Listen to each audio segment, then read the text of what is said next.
Imagine if this had, it's 50, 60 years ago, 100 years ago. No, big trucks like this, no helicopter. I mean, all these things you don't think about. I know. Yes. It must be so daunting to see all of the debris and the work that still lies ahead when everyone is still grieving and, trying to, just come to grips with everything that happened. I know, and all the cleanup that has to go into that, and, going along these riverbanks, out into these very remote areas to pick up all that debris from all the destroyed cabins and houses and that sort of thing. Cars that are, mangled and torn apart, that have also been swept downstream. So yeah, it must really be quite daunting. Yeah, I've covered earthquake, aftermath, and also hurricane. And when you walk in there, the first thing you think is like, where do you start? Exactly. Right, that's the big thing.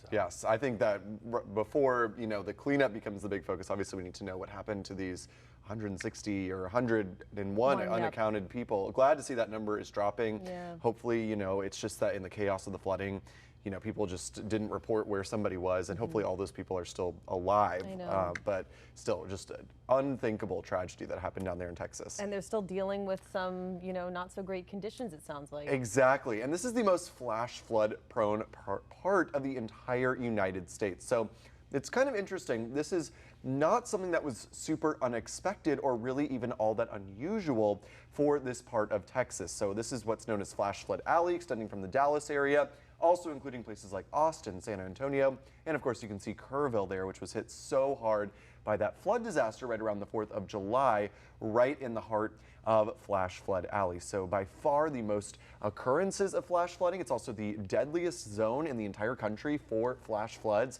So even going into this event, there was a lot of knowledge that this area has been hit very, very hard by flash flooding. So hopefully going forward, warnings for these areas will become the big story, and getting a better warning system in place hopefully will become the story there. So again, Flash Flood Alley, that's right where Kerrville is, and there's a bunch of reasons why it is such a flood prone part of the U.S. In fact, the most flash flood prone part of the United States. First, there is very rocky, very clay-filled soil there, so there's no drainage. Clay does not absorb water very well. It mostly just sheds it right off. And of course, rocks do not absorb water either, so all of that water immediately just gets funneled right into the creeks and rivers there, which can lead to really rapid water rises. And of course, it's also very hilly. That's known as the Texas Hill Country there.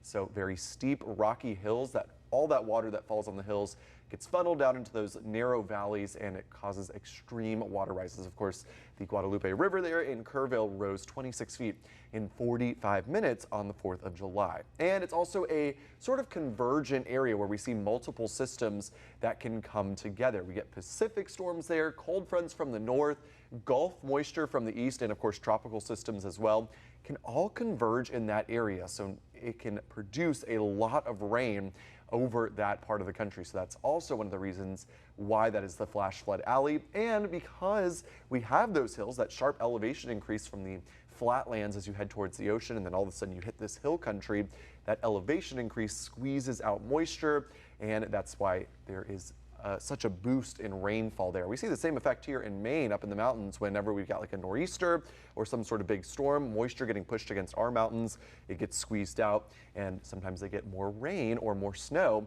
up in the mountains due to that reason. So kind of a similar effect, but of course there's a bunch of other factors that play into this part of the country being so flash flood prone. And I've got another couple of graphics to show you real quick, but yeah, we are again, this is exactly what went down with the flash flood disaster on the 4th of July. It all was a bunch of these factors put together. We had a Pacific storm system, we had tropical moisture, and it all came together in that one spot to produce that catastrophic flooding. So we had Tropical Storm Barry that made landfall a few days before the flash flood event, and then the remnants of Barry moved to the north into Texas, and that's when it ran into this trough, and it ran into that hilly terrain there, squeezing out all that moisture, and that is why we had such a terrible flood there. We had so much moisture from the tropical element and from the Pacific system all combining over one spot, and that is why we had the terrible flooding there. So yeah, really, kind of scary to see how easily this sort of thing can happen. And again, this was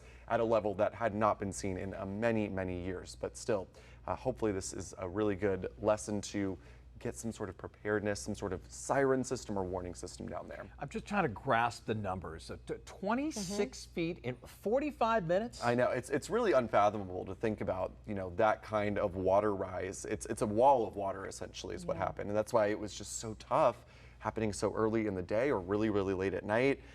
No ability to really get people out of the way in time, so really sad. I mean, almost like a tsunami or something. Very similar, and we saw what the damage was like, honestly, the effects not too different from something like a tsunami. Yeah, and all you can do is hope that it doesn't happen again, but if it does, there are some steps taken to really be able to warn people. Yes, and as I was saying, it's such hilly terrain, all you have to do is just run up one of those hills. As long as you get that warning out, that's the question. So it's a complex thing because it's, where do you put in the balance between the meteorologists, the county emergency managers, the leaders of these camps, or, people being proactive and getting those warnings. It's really something tough that we'll have to look at going forward. Yes. Then you have so many homes that are built near rivers. Exactly. That's another right issue in these too. floodways, Yeah. and they don't see a flood for 25 years. They think they're safe, and then something Yeah. like this comes along, and there's nothing you can do. So, yeah. All about the warnings going forward. I agree. And if you've got any weather-related questions that you'd like to ask our Weather Authority team, you can always email us at weather@wgme.com.